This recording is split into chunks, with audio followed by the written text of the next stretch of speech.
सातवीं क्लास के सभी छात्रों का हार्दिक स्वागत है। हम पांचवा अध्याय पंचमः पाठः सुवचनानि पढ़ रहे हैं।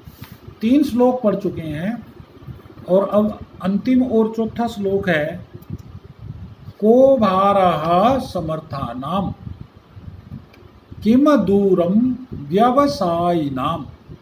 अब देखो ना, जो आदमी वजन उठा सकता है बहुत ज़्यादा, कितना भी वजन उठा सकता है, उसमें अगर उसको उठाने की ताकत है तो उसके लिए बोझ क्या है? कुछ भी नहीं। समर्थ व्यक्ति के लिए भार कुछ नहीं होता, लेकिन जो उठा नहीं सकता उसको तो 1 किलो वजन में भी दिक्कत होगी, थोड़ा सा भी नहीं उठा सकता वो तो जो समर्थ है उसके लिए भार क्या है? अर्थात कुछ नहीं। कीमत दूरम व्यवसायी नाम, व्यवसाय मैंने होता है बिजनेस करने वाले लोग, जो व्यवसाय करते हैं, बिजनेस नौकरी पैसा करते हैं, तो उन्हें अपने घर से दूर भी जाना पड़ता है। तो ऐसे व्यक्ति जिनको ये पता लग जाए भाई साउथ में फलां जगह पे हमारा बिजनेस ज़्यादा डिमांड है, वहाँ ज़्यादा इनकम होगी, तो वो उत्तर भारत को छोड़ के साउथ में चला जाएगा, क्योंकि उसके लिए वो स्थान फिर बिजनेस की दृष्टि से दूर नहीं है। तो ये क्या, किम दूरम व्यवसायी नाम, जिन्हें व्यवसाय करना है, बिजनेस वालों के लिए कौन सी जगह दूर है? कोई दूर नहीं। को विदेशः स विद्या नाम, विद्या जिनके पास है, ऐसे विद्वान लोग जो है उनके लिए कौन सी जगह विदेश है? क्योंकि विद्या से सबका आदर होता है, विद्या प्राप्त कर लेते हैं तो कहीं भी जाएंगे उनका सम्मान होगा। तो जिनका सम्मान नहीं होता, पूछ नहीं होती, जिनको कोई अपना जीवन दिनचर्या जीने में कठिनाई आती हो, वही तो विदेश के समान लगता है। वो तो अपने देश में भी हो सकता है। तो जहाँ पर आपका पूरा मान सम्मान होता हो तो विदेश में भी हो तो वो भी घर जैसा हो जाता है। तो ये कहा कि विद्वान व्यक्तियों के लिए कौन सी जगह विदेश है? शास्त्र कहता है कि विद्वान स सर्वत्र पूज्यन्ते, विद्वान सब जगह पूजा जाता है। क्यों? क्योंकि विद्या से वो सब कोई उसका आदर करते हैं। हर कोई लगता है हर किसी को कि ये मुझे कुछ सिखा सकता है, ये मुझे कुछ सिखा सकता है, इसलिए सब के सब अपने अपना फ़ायदा देखते हुए उसका आदर करते हैं। तो इसलिए वो जो विद्वान आदमी है उसको कोई चीज़ पराई, कोई दूर नहीं लगती। तो विद्वान व्यक्ति के लिए कोई जगह विदेश नहीं होती। का परह प्रिय वादिनाम, और प्रिय मैंने प्यारा, वादिनाम मैंने बोलने वालों के लिए क्या पर कौन पराया है? जो मीठा बोलते हैं वो सबको अपना कर लेते हैं। मीठा बोलने के लिए वालों के लिए कौन पराया है?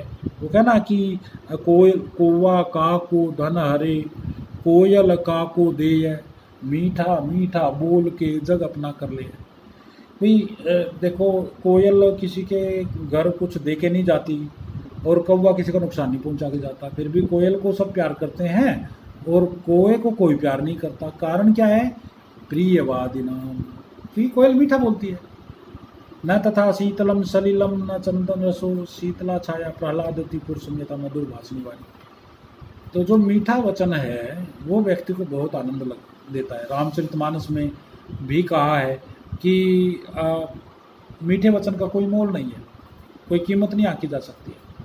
जिसके पास कुछ देने के लिए नहीं है, कुछ भी देने के लिए नहीं है, कुछ दान करने के लिए नहीं है, तो वो अपनी वाणी से मीठे वचनों का दान करे, वो तो कर ही सकता है। तो इसलिए, और मीठे वचन का मोल तो आका ही नहीं जा सकता। तो आप यहाँ पर ध्यान देंगे, को भारा समर्था नाम, समर्थ व्यक्ति के लिए वजन क्या है? कुछ नहीं। व्यवसाय करने वालों के लिए दूर जगह कौन सी है? कोई जगह दूर नहीं, सब जगह जा सकते हैं। विद्वानों के लिए कौन सा स्थान विदेश है? कोई स्थान विदेश नहीं होता। वो अपने देश में भी उतना ही प्यार पाते हैं और विदेश में भी उतना ही प्यार पाते हैं। और प्यारा बोलने वाले, मीठा बोलने वालों के लिए कौन पराया है? कोई नहीं, सब उसके अपने हो जाते हैं। समर्था नाम भारः क्या अस्ति, अर्थात समर्थ व्यक्तियों के लिए भार क्या है? कुछ नहीं। व्यवसायी नाम दूरम किम, व्यवसाय करने वाले, बिजनेस करने वालों के लिए दूर क्या है? कुछ नहीं। सविद्या नाम विदेशक, और विद्या वालों के लिए कौन सी जगह विदेश है? कोई विदेश नहीं। और प्रिय बोलने वालों के लिए कौन पराया है? कोई पराया नहीं। जो मीठा बोलते हैं वो मीठा मीठा बोल के सबको अपना बना ही लेते हैं। सरलार्थ देखो, यथा शक्ति युक्त नरस्य कृते किमपि कार्यम भारम न भवति, कि शक्ति युक्त पुरुष के लिए कुछ भी काम बोझ नहीं है, ताकत से कर लेगा। व्यवसाय नाम कृते किमपि स्थान दूरम न भवति, बिजनेस करने वालों के लिए कोई भी जगह दूर नहीं होती। बिजनेस जहाँ भी पता लगेगा कि अच्छा चलेगा वे वहीं चले जाएंगे। इसके बाद के तथे विदुषाम कृते किमपि स्थानम विदेश तुल्यम न भवति, और विद्वानों के लिए कोई भी जगह विदेश के समान नहीं होती, क्योंकि वो अपनी विद्या के द्वारा विदेश में भी उतना ही इज्जत और सम्मान प्राप्त करेंगे जितना अपने देश में करते हैं। तथा उसी प्रकार से ये मानवा प्रिय वचनानि वदन्ति, जो मानव प्यारे वचन बोलते हैं, मीठे वचन बोलते हैं, तेषां कृते उनके लिए कोपि परकीय न भवति, कोई पराया नहीं होता है। अब आप इसके बाद देखिएगा कि ये जो श्लोक है इसके प्रश्नोत्तर एक पद में उत्तर दें। केशाम कृते किमपि भारम न भवति, किन के लिए कोई भी भार नहीं है, तो समर्था नाम। केशाम कृते किमपि दूरम नास्ति, व्यवसायी नाम। पूर्ण वाक्य में उत्तर दे। केशाम कृते किमपि स्थानम विदेश तुल्यम न भवति, विदुषाम कृते किमपि स्थानम विदेश तुल्यम न भवति, प्रियवादी नाम कृते कोपि कीदृशा न भवति, प्रियवादी नाम कृते कोपि परा है या पर की न भवति, कोई भी प्राय नहीं होता। केशाम कृते कोपि पर की न भवति, तो ये प्रियवादी नाम कृते हो जाएगा। और शक्तियुक्त नरस्य कृते किमपि कार्यम की दिशम न भवति, तो भारम न भवति। निर्देश के अनुसार उत्तर दें, खालिस्तान भरें। आप श्लोक में से देखें, यहाँ खालिस्तान भर सकते हैं। कटु भास्का नाम के अर्थ में क्या इसका विलोम क्या दिया गया श्लोक में? कटु भास्का नाम पद का विलोम श्लोक में है प्रियवादी नाम। तो इस तरह से ये इसकी हिंदी लिखें और ये एक्सरसाइज करें, इसे तैयार करें। धन्यवाद।